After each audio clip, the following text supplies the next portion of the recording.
பெரிய மன கஷ்டம், பண கஷ்டம், எல்லா கஷ்டத்துலயும் இருந்தேன். அவருடைய வார்த்தைகள் ஒண்ணு ஒண்ணும் என்கிட்ட நெகட்டிவ் மைண்ட் எல்லாத்தையும் கொஞ்சம் கொஞ்சமா குறைச்சது. ஆனா யூனிவர்ஸ்னா என்ன, அதோட லாங்குவேஜ் எப்படி இருக்கும், அதுக்கிட்ட எப்படி கம்யூனிகேட் பண்ணணும், எல்லாமே எனக்கு நீங்க சொல்லி கொடுத்தீங்க. இந்த கிளாஸ்க்கு வரக்கு முன்னாடி நிறைய வீடியோஸ், நிறைய புக்ஸ், நிறைய இதில் நான் லா ஆஃப் அட்ராக்ஷன் என்ன அப்படின்னு சொல்லி நான் நிறைய ஃபாலோ பண்ணி பார்த்தேன். எதுவும் ஒர்க் அவுட் ஆகல.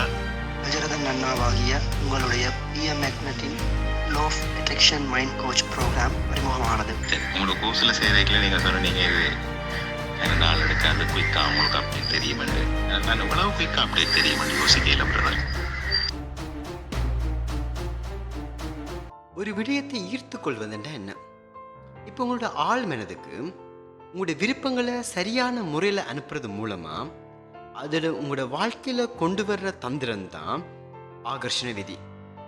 ஆனால் இங்கே என்ன பிரச்சனை ஆகுதுன்னா, இந்த மனசை சரியாக கையாள தெரியாத காரணத்தால் உங்களுக்கு தேவை இல்லாத நிறைய விஷயங்களில் உங்களோட ஃபோக்கஸ் அதிகமாக வைக்கிறதால உங்களுக்கு இந்த மனம் வேறொரு வழியில் இயங்க ஆரம்பிச்சிடுது. அது கிட்டத்தட்ட உங்களோட எனிமையாக உங்களுக்கு மாற ஆரம்பிச்சிடுது. அப்போ மனம் உங்களுடைய எதிரியாக மாறுறதால அது இந்த பிரபஞ்சத்துக்கு எதிராக இருக்கிற மாதிரி உங்களுக்கு காண்பிக்குது. உங்கள் மனம் இந்த ஒட்டுமொத்த பிரபஞ்சமே உங்களுக்கு எதிராக இருக்கிற மாதிரியும் காண்பிக்கப்படுது. அப்போ அது மூலமாக உங்களோட சிந்தனைகளே அதிகமான சிந்தனைகளை கொண்டு வருது, மன அழுத்தங்களை கொண்டு வருது, மனம் ஏதோ சரியில்லைன்ற போல இருக்கிற ஒரு எண்ணத்தை கொண்டு வருது. அப்புறம் நீங்கள் என்ன சொல்கிறீங்க, இந்த மனசையே குறை சொல்ல ஆரம்பிச்சிடுறீங்க. ஆனால் என்ன பிரச்சனை, அவங்களுக்கு எண்ணங்கள் எங்கே இருந்து வர்றதுன்னு தெரியறதில்ல, இந்த மனம் எப்படி இயங்குதுன்னு தெரியறதில்லை, இதோட 16 தந்திரங்களும் இல்லை 16 படிமுறைகளும் உங்களுக்கு தெரியறதில்லை, இல்லை மனதோட அடிப்படையான பிரிவுகள் கூட உங்களுக்கு தெரியறதில்லை. ஆனால் இந்த மனதை தான் நீங்கள் பிறந்ததுலேருந்தே பயன்படுத்திட்டு வாரீங்க. அப்போ மனசுக்கு எதை கொடுத்தா எப்படி கொடுத்தா அது என் லைஃப்பில் அதை கொண்டு வரும்ன்றது தெரியாமல் நீங்கள் அகெயின் அண்ட் அகெயின் பிரச்சனைகளும் தேவையில்லாத விடயங்களும் தேவையில்லாத சிந்தனைகளையும் கொண்டு வரும்போது அது உங்களோட வாழ்க்கையை மோசமானதாக மாற்றிடுது. மனசை கையாளுறது ஒரு கலை. அது ஏன் எனக்கு தேவைன்னு நீங்கள் கேட்குறீங்க. மனசை வச்சுக்கிறது யாரு, மனசை கையாண்டு கொண்டிருக்கிறது யாரு, அதே மனசனை உங்களை பயன்படுத்த அனுமதிச்சு கொண்டிருக்கிறது யாரு? அப்போ இந்த மனசை கையாளுறது கலைன்னா அந்த மனசை எப்படி பயன்படுத்துறேன்னு கற்றுக்கொள்ள வேண்டியது நீங்கள் தான் தவிர வேறு யாரும் இல்லை. அந்த கலை உங்களுக்கு தான் தேவைப்படுது. ஆள் மனசுக்கு ஒரு விடயத்தை அனுப்ப போகிறேன், என்னோட சிந்தனை திறனில் மாற்றத்தை கொண்டு வர போகிறேன், இல்லை ஒரு விஷயத்தை நான் விசுவலைஸ் பண்ண போகிறேன், மனக்காட்சி படைப்பாக கொண்டு வர போகிறேன், ஒரு விஷயத்தை யூனிவர்சிட்டி கேட்க போகிறேன்னா முதல்ல ஆள் மனதுக்கு ஒரு விஷயத்தை அனுப்பணும்னா அதுக்கு உங்களோட ஃபிசிக்கல் ஃபார்மான மூளை சரியான அலைவரிசையில் இயக்கணும். உங்களோட பிரெயின் பர்டிகுலர் ஃப்ரீக்குவன்சியில் கரெக்டாக இருக்கணும். அப்போ தான் உங்களோட அந்த விஷயத்தை உங்களோட ஆழ்மனம் சரியான வேலை எடுத்து கொண்டு போகும். அப்போ இங்கே ஆழ்மனத்துக்கு போகிற எல்லா விஷயமும் நடக்குமான்னு கேட்டிங்களா? இல்லை, ஆழ்மனம் மேலே சக்தியுடையது கிடையாது. அது இன்னனோட சக்தியில் தான் ஆழ்மனம் சக்தியுடையதாக காண்பிக்கப்படுது. அப்போ மனதோட படிநிலைகளை பற்றி தெரியும் போது எப்படி இந்த ஆழ்மனம் இயங்குதுன்றத தந்திரம் தெரியும் போது இது உங்களுக்கு வேலை செய்ய ஆரம்பிக்குது. அப்போ ஆழ்மனசுக்கு ஒரு விடயத்தை நீங்கள் அனுப்புறதுக்கு மூளை ஒரு சரியான அலைவரிசையில் இருக்கணும். அது தான் எடுத்துக்கொள்கிற விடயத்தை ஆழ்மனதில் பதிய தவறிடுச்சுன்னா உங்களோட மேனிஃபெஸ்டேஷன் சரியான முறையில் வேலை செய்யாமல் போயிடுது. அதனால தான் நீங்கள் சாதாரணமாக யூடியூப்லேயோ இல்லைன்னா ஒரு சில புத்தகங்கள்லையோ கொண்டு வர்ற மெத்தடுகளை நீங்கள் ட்ரை பண்ணி பார்க்குறீங்க, அது உங்களுக்கு ஒர்க் பண்ணலை. ஆனால் நீங்கள் சாதாரணமாக நினைக்கிற விஷயங்கள், ஒரு பிளாக் ஃபாரஸ்ட் கேக்காக இருக்கலாம், ஒரு சின்ன லட்டாக இருக்கலாம், ஒரு சின்ன ஜிலேபியாக இருக்கலாம், ஒரு சின்ன சாக்லேட் பேக்கெட்டாக இருக்கலாம், அது நீங்கள் சாதாரணமாக நினச்சிட்டு விட்டுறீங்க, அது உங்களுக்கு கிடைக்குது. ஆனால் பெரிய அளவிலான பணங்களோ இல்லைன்னா ஒரு வியாபாரத்தில் பெரிய அளவிலான வெற்றியோ இல்லை கடன் அடைக்கிறதுக்கான வழிமுறைகளோ இல்லை ஒரு வீடு கட்டணும்னு நினைக்கிற அந்த மாதிரி விஷயங்களோ அது உங்களுக்கு நடக்க மாட்டேங்குது. இதுக்கான காரணம் உங்கள் மனம் சிறந்த சிந்தனை தளத்திலும் உங்களோட விஷுவலேஷன், அதாவது மனக்காட்சி படைப்பை சரியான முறையில் கையாளக்கூடிய அளவுக்கு உங்களோட மனம் ஓய்வு நிலையிலும், அதாவது மனத்துக்கு ஒரு ஃபோர்ஸனை கொடுத்தீங்கன்னா அது ஒர்க் பண்ணாது.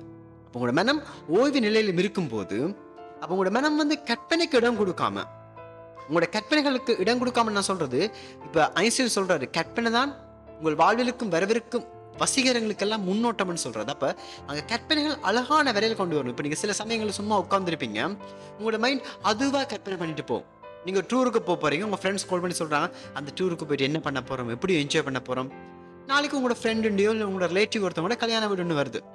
நீங்கள் சாதாரணமாக உட்கார்ந்துருக்கீங்க, அங்கே போய் எல்லார்ட்டுக்கும் எப்படி பேச போகிறீங்க, எப்படி அந்த சுச்சுவேஷனை ஹேண்டில் பண்ண போகிறீங்க, அங்கே எப்படிலாம் என்ஜாய் பண்ண போகிறீங்க, எப்படிலாம் ஃபோட்டோ எடுத்துக்க போகிறீங்க, என்னோட தூரத்தில் இருந்து தெரிஞ்சவங்க வர்றாங்க அவங்களோட எப்படி கதைக்க போகிறீங்க, இது எல்லாமே நீங்கள் சாதாரணமாகவே கட் பண்ண வேணுங்க. ஆனால் உங்களுக்கு ஒரு விஷயம் வேணும்னும் போது உங்களோட கற்பனை திறன் இந்த மாதிரி ஒர்க் பண்ணுறது இல்லை. அங்கே மனம் தடுமாறி அந்த கற்பனையை நம்பாமல் அந்த மனம் நீங்கள் போடுற எல்லாத்தையுமே வெளியே தள்ளி விட்டுருது. அது சரியான வேலை உங்களோட அந்த கற்பனைகள் செல்றதில்லை. அதனால தான் அது வெறும் கற்பனைகள்னு சொல்ல முடியாத அளவுக்கு, இல்லை மெனக்காட்சி படைப்புன்னு சொல்ல முடியாத அளவுக்கு ஒரு வெறும் குப்பையாக மாறிடுது உங்களோட சிந்தனைகள். அப்போ அதனால தான் அது உங்களுக்கு வேலை செய்யறதில்லை. அப்போ உங்களோட சிந்தனையும் தெளிவாக இருக்கணும், உங்களோட மனம் கரெக்டாக இருக்கணும், அது உங்களோட நண்பனாக இருக்கணும், நீங்கள் கேட்குற விஷயத்தை அதை கொண்டு வரணும், நீங்கள் பிரபஞ்ச அலைவரிசையில் இயங்கணும். இது எல்லாம் உங்களுக்கு சரியாக வரணும்னா அதுக்கு தான் 6.15 முறைமையில் நீங்கள் உங்களுக்கு வேண்டிய விஷயத்தை இங்கே யூனிவர்சிட்டி கேட்கணும். அப்போ உங்களுக்கு அது கரெக்டாக ஒர்க் ஆகும். அப்போ 6.15 முறைமைன்றது உங்கள் கற்பனைகளை உங்களோட கண்முன்ன கொண்டு வரும் ஒரு தந்திரம்.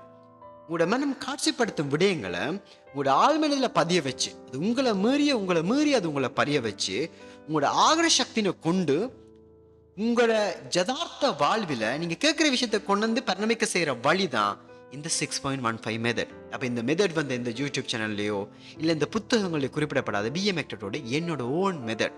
அப்போ நான் 8 வருஷமாக என்னோட லைஃப்பில் நான் பயன்படுத்தி கொண்டு வந்த முறைகளும், நான் சில டைம் 2 வருஷம் கூட ஆயிருக்கு நான் ஒரு விஷயத்தை பெரிய விஷயத்தை மேனிஃபெஸ்ட் பண்ணுறதுக்கு. ஆனால் இன்றைக்கி என்னோட ஸ்டூடெண்ட்ஸ் வெறும் 1 நாளில், வெறும் 2 நாளில், வெறும் 1 மந்தில் அவங்க அச்சீவ் பண்ணுறதுக்கு காரணம் என்னோட அனுபவங்கள். அந்த 8 வருஷம் நான் கடந்து வந்த பாதையில் என்னென்ன விஷயங்களை பார்த்தனும், இதெல்லாம் நான் செஞ்ச மிஸ்டேக்கில் என்னோட ஸ்டூடெண்ட் செய்யக்கூடாதுன்னு நான் நினைச்சனோ, அந்த மாதிரி ஒவ்வொரு விஷயங்களையும் சரியான வகையில் செதுக்கி இந்த 6.15 மெத்தட் ஒரு பர்டிகுலர் ஃபார்முலா மாதிரி, ஒரு கணித தந்திரம் மாதிரி அளவில் கொண்டு இருக்கு, ஒரு சமன்பாடு மாதிரி வந்திருக்காது.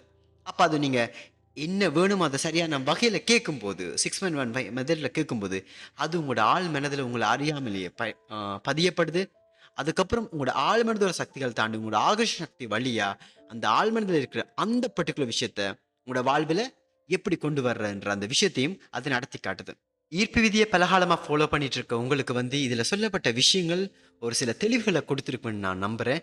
இன்னொரு வீடியோவில் நான் உங்களை சந்திக்கிறேன். நான் Nagaratnam Gajarthan, law of attraction mind coach. நன்றி.